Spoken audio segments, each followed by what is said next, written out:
Hello అండి అందరికీ.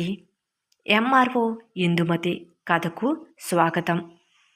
ఈ కథను పూర్తిగా వినిన తర్వాత మీకు నచ్చినట్లయితే తప్పకుండా లైక్ చేయండి. అదేవిధంగా సబ్స్క్రైబ్ చేసుకుని ఎంకరేజ్ చేయగలరు. మరిక ఆలస్యం చేయకుండా కథలోకి వెళ్దాం.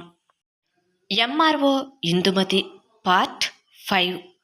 గోవిందరాజుల ఇల్లు ఊరి మధ్యలో చాలా విశాలంగా ఉంటుంది. దానిని చూసిన వారికి ఆ ఇల్లు ఒక పెద్ద ఇల్లులా కాదు, అది ఒక పెద్ద రాజభవనంలా కనిపిస్తుంది. ఆ ఇంటి చుట్టూ పెద్ద ప్రహరీ గోడ, పటిష్టమైన ఇనుప గేటు ఉంటాయి. ఆ గేటు దగ్గర కొందరు కండలు తిరిగిన శరీరంతో బలమైన మనుషులు అటూ ఇటూ తిరుగుతూ ఉంటారు. వారి కళ్ళల్లో ఆ ఇంటిపై ఒక విధమైన నిఘా, గంభీరత్వం కనిపిస్తాయి. వాళ్లను చూసిన ఇందుమతి బహుశా వీళ్ళు గోవిందరాజుల యొక్క భద్రతా సిబ్బంది అయ్యి ఉంటారని ఇందుమతి అంచనా వేస్తుంది. కారు గేటు దగ్గరికి రాగానే గురునాథం ముందుకు వెళ్ళటానికి కొంచెం సందేహిస్తాడు. అతని ముఖం టెన్షన్తో పాలిపోతుంది. గోవిందరాజులు ఇంటి దారిలో వెళ్ళే ప్రతి ఒక్కరూ ఆ ఇంటిని చూసి భయంతోనో గౌరవంతోనో తలదించుకుని వెళ్తూ ఉంటారు. ఇందుమతి ఆ ఇంటి చుట్టూ ఒక కనిపించిన వలయం ఉన్నట్లు ఆమెకు అనిపిస్తుంది. ఆ వలయం గౌరవంతో కూడిన వలయం కన్నా భయంతో కూడిన ఆధిపత్య వలయమని ఇందుమతి గ్రహిస్తుంది.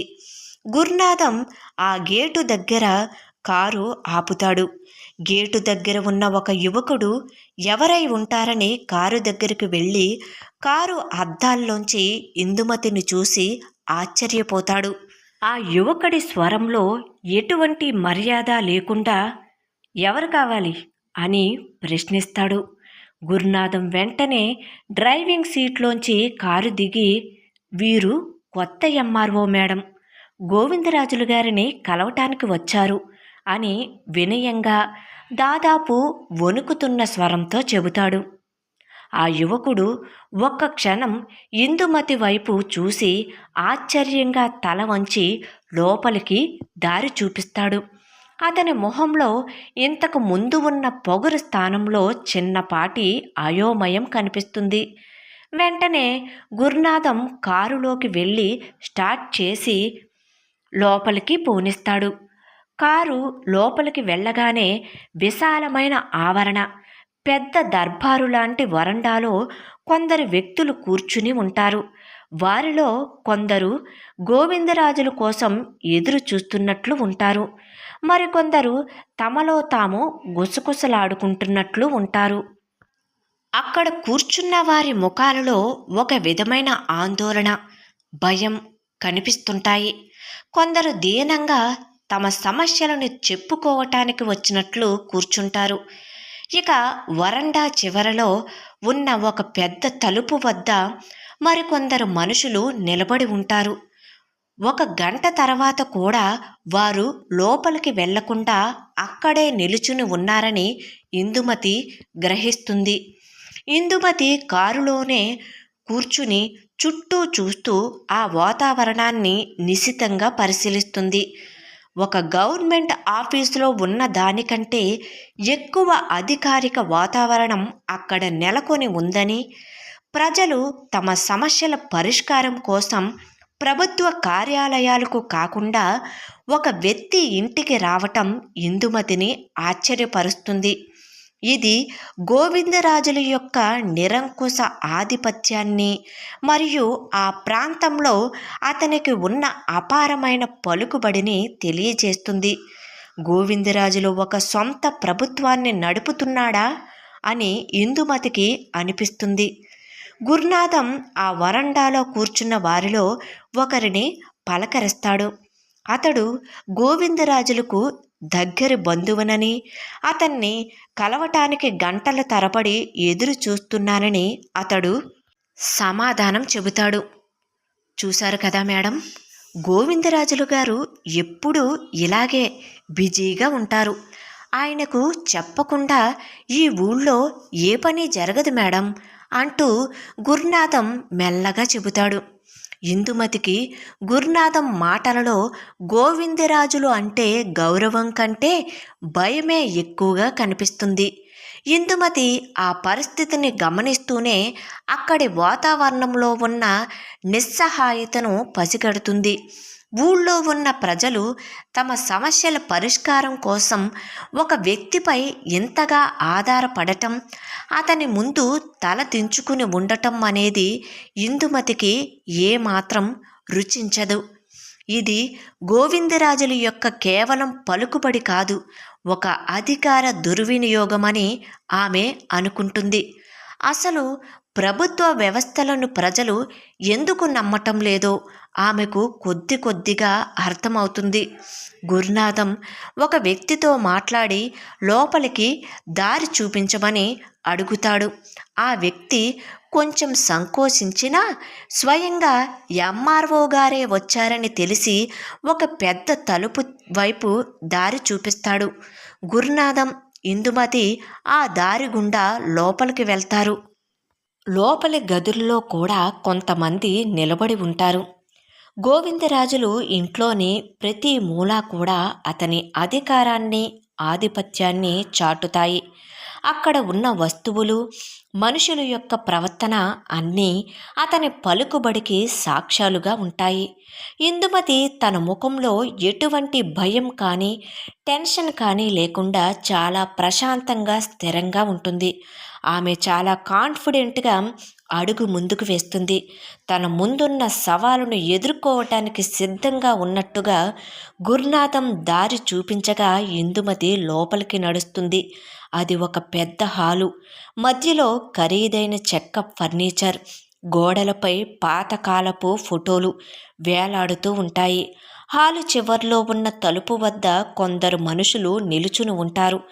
వారిలో ఒకరిని గురునాథం పిలిచి ఇందుమతి రాక గురించి చెబుతాడు. అది వినిన అతడు, ఓ అలానా, అదుగో అక్కడ కూర్చోండి, పెద్దాయన ఇప్పుడు వస్తారు అని చెప్పి ఒక పెద్ద చెక్క బల్లను చూపిస్తాడు. ఇందుమతి ఆ బల్లపై కూర్చుంటుంది. అది కేవలం ఒక బల్ల కాదు అని ఒక ఉద్దేశపూర్వకంగా తనను తాను కూర్చోబెట్టి కావాలనే వెయిట్ చేస్తున్నారని అనుకుంటుంది. ఒక ఎంఆర్ఓను కూడా తన ఇంటికి రప్పించుకుని వేచి ఉండేలా చేయటం గోవిందరాజుల యొక్క ఆధిపత్యానికి నిదర్శనం. అలా టైం గడుస్తూ ఉంటుంది. ఇందుమతి తన వాచ్ వంక చూసుకుంటుంది. అప్పటికే సాయంత్రం 7:30 అవుతుంది. ఆఫీసు నుండి బయలుదేరి దాదాపు 2 గంటల సమయం పూర్తవుతుంది. బయట చీకటి పడుతూ ఉంటుంది.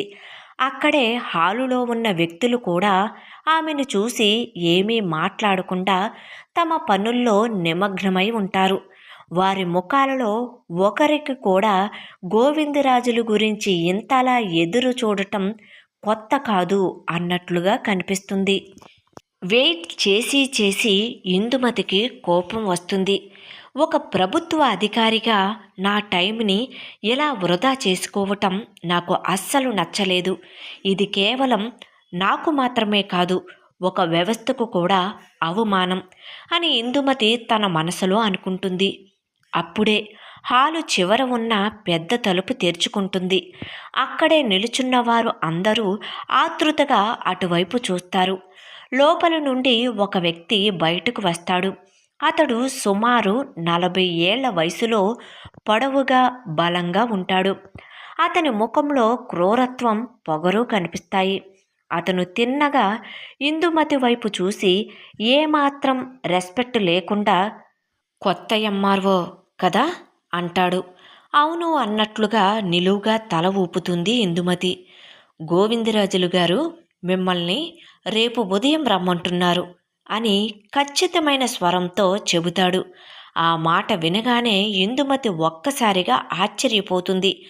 ఆమె కళ్ళల్లో ఆశ్చర్యం, కోపం రెండూ కలిసి ఉంటాయి. ఇంత టైం నుండి వెయిట్ చేస్తుంటే ఇప్పుడు వెళ్ళిపోమ్మని చెప్పటమేంటి అని ఆమె మనసులో గట్టిగా అనుకుంటుంది. ఇది కేవలం అపాయింట్మెంట్ రద్దు చేయటం కాదు, తనను, తన అధికారాన్ని అవమానించటమే అనుకుంటుంది. గోవిందరాజులు తన ఆధిపత్యాన్ని ప్రదర్శించటానికి కావాలనే ఇలా చేశాడని ఆమె పసిగడుతుంది. ఆ వ్యక్తి మాట పూర్తి కాగానే గురునాథం హాల్లోకి వస్తాడు. గురునాథం ఆ వ్యక్తి మాటలు వింటాడు. అతని ముఖం మరింత వాడిపోతుంది. అతడు వెంటనే ఇందుమతి వైపు వచ్చి, మేడం, మనం వెళ్ళిపోదాం. గోవిందరాజులు గారు ఎలా చెబితే అలా పాటించాల్సిందే అని గుసగుసగా అంటాడు. ఇందుమతి గురునాథం వైపు చూస్తూ కోపంగా, గురునాథం గారు, ఇంత సమయం నుంచి ఎదురుచూసి ఇప్పుడు ఇలా తిరిగి వెళ్ళిపోవాలా? ఇదెక్కడ పద్ధతి అని అంటుంది. మేడం, నేను చెప్పేది కాస్త వినండి మేడం. గోవిందరాజులకు కోపం వస్తే మంచిది కాదు. మనం రేపు తిరిగి వద్దాం. ఆయన చెప్పినట్లే వినటమే మంచిది. లేకపోతే మనకే ప్రాబ్లం మేడం అని ప్రాధేయపడినట్లుగా వేడుకుంటాడు గురునాథం. అతని ముఖంలో కనిపించిన నిజమైన భయం ఇందుమతిని ఆలోచనలో పడేలా చేస్తుంది. బహుశా ఇప్పుడు గోవిందరాజులతో అనవసరంగా తలపడితే నాతో పాటుగా గురునాథంకి కూడా ప్రమాదం కలిగే అవకాశం ఉందని ఆమెకు అనిపిస్తుంది. తన మొదటి అడుగులోనే అనవసరమైన వైరాన్ని పెంచుకోవటం సరికాదని ఆమె నిర్ణయించుకుంటుంది. ఒక దీర్ఘ శ్వాస తీసుకుని ఇందుమతి నిశ్శబ్దంగా తన సీటు నుంచి లేస్తుంది. ఆమె ఫైలును చేతిలోకి తీసుకుని రేపు రమ్మని చెప్పిన వ్యక్తి వైపు ఒకసారి చూసి ఎటువంటి మాట మాట్లాడకుండా బయటకు నడుస్తుంది. గురునాథం ఆమె వెనుకనే నడుస్తాడు. కారులో తిరిగి వెనక్కి వెళ్తున్న ఇందుమతి మనసులో ఎన్నో ఆలోచనలు. గోవిందరాజులు ఎంతటి ఆధిపత్యం కలవాడో, తనను ఎంత దారుణంగా అవమానించాడో ఆమెకు స్పష్టంగా అర్థమవుతుంది. ఇది కేవలం ఒక ఫైలు సమస్య కాదు, ఇది ఒక అధికార పోరాటం. దోసరపాములో న్యాయాన్ని స్థాపించాలంటే ముందు గోవిందరాజుల ఆధిపత్యాన్ని ఎదుర్కోవాలని ఇందుమతికి అర్థమవుతుంది. కొద్దిసేపటికి కారు ఇందుమతి క్వార్టర్స్ ముందు ఆగుతుంది. రాత్రి చీకటి పూర్తిగా అలుముకుని ఉంటుంది. గురునాథం డోర్ తీస్తే ఇందుమతి క్రిందకు దిగుతుంది. తరువాత గురునాథం కారును వెనక్కు తిప్పి వెళ్ళిపోవటానికి సిద్ధమవుతాడు. సరే మేడం, ఇక నేను వెళ్తాను, గుడ్ నైట్ అంటాడు గురునాథం. ఆ గురునాథం గారు, జాగ్రత్తగా వెళ్ళండి అంటుంది ఇందుమతి. సరే మేడం అని చెప్పి గురునాథం కారును పోనిస్తాడు. ఇందుమతి మెల్లగా గేటు తెరుచుకుని లోపలికి అడుగు పెడుతుంది. ఇంటి తాళం తీసి లోపలికి వెళ్తుంది. ఇంట్లో చీకటిగా ఉండటంతో లైట్స్ ఆన్ చేసి ఫ్యాన్ వేసుకుని తన భుజాన్న ఉన్న హ్యాండ్ బ్యాగ్ మరియు ఫైలును సోఫాలో పడేసి అలసిపోయినట్లుగా సోఫాలో కూర్చుంటుంది. ఈ రాత్రి కూడా బహుశా నాకు నిద్ర పట్టకపోవచ్చు అని మనసులో అనుకుంటుంది ఇందుమతి. ఎంఆర్ఓ ఇందుమతి కథ కొనసాగుతుంది. కథ నచ్చినట్లయితే దయచేసి సబ్స్క్రైబ్ చేసుకోగలరు. అదేవిధంగా కథ ఎలా ఉంది అనేది కామెంట్ సెక్షన్లో తెలియచేయడం మాత్రం మర్చిపోవద్దండి. Thank you.